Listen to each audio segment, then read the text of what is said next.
Final Fantasy 14, is it for you? Do you love MMOs? I don't know. Let's see if we can figure that out here within the next 7 minutes. So, Final Fantasy, it's a beautiful game. It always has been from the start up into recent. And especially with the new release coming out for Final Fantasy 7, I don't think the date's been announced for that yet.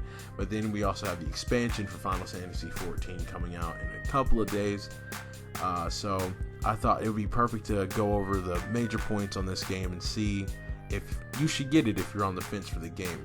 So personally, I'm coming from a background of gaming when it comes to fighters, shooters, RPGs. I'm all about those types of games, and I've recently dipped into the MMO life, and I love it. It's a nice time to just sit down, relax, and just enjoy yourself doing some nice solo gameplay.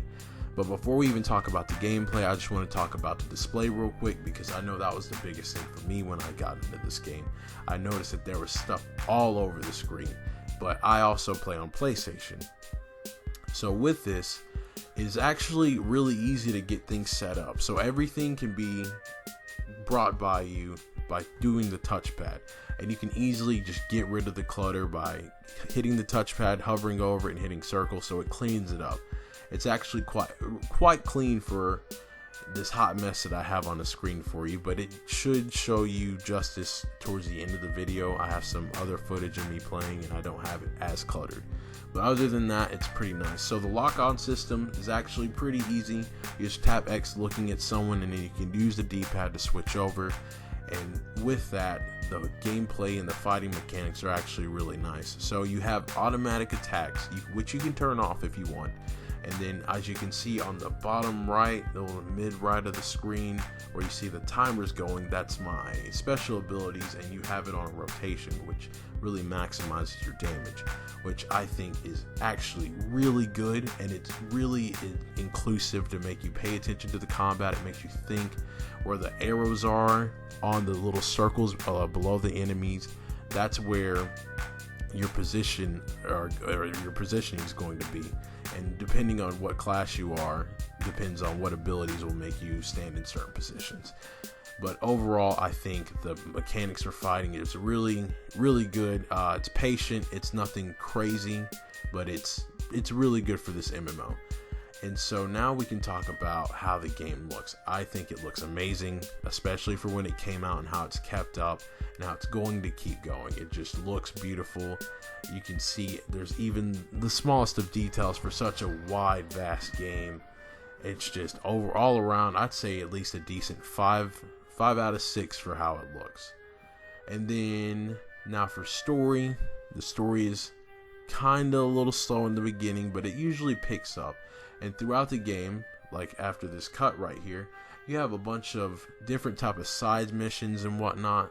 In this mission, it's a side mission for my guild that I'm in, or not guild, but the class that I'm in, and it's just really funny and very inclusive about what you are into the story. It really makes you gain your spot of who you are in the game, and it gets you really captive, and it's just a great experience overall.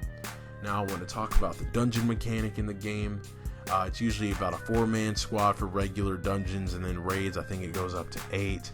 Super easy to get into dungeons, especially when you're starting off. You have to unlock the dungeons, but that takes a little bit of gameplay, but then you'll start unlocking them throughout the main story quest, and they are super fun.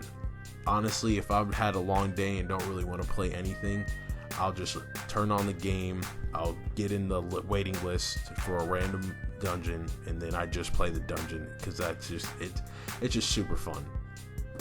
And the way they have the abilities with the tanks and the other DPS and the healers, their jobs are quite fulfilled no matter who's playing them. It's really hard to mess up, so you're always going to enjoy it. And plus, you can always change what you want later throughout the game life. Now, you do have to keep paying to play. I think it's every 30 days or so, and I'm running out of it. But overall, the game is quite fun. A lot goes on, but it's super easy to pay attention to. Sorry about that. I'm not going to edit that out either. but it's super fun. I highly recommend it. And if you don't know for 100% based off of seeing it, I highly recommend you go on to like Twitch and watch people play the game. But overall, I hope that this information was good for you. I hope I've had some type of leeway in your decision in wanting to purchase the game with the new expansion coming out. If there's any questions or anything that I can answer, go ahead and leave them down in the comments below. Make sure you hit that like button, subscribe, and just remember, we all need to experience the come up at some point in our lives. Peace.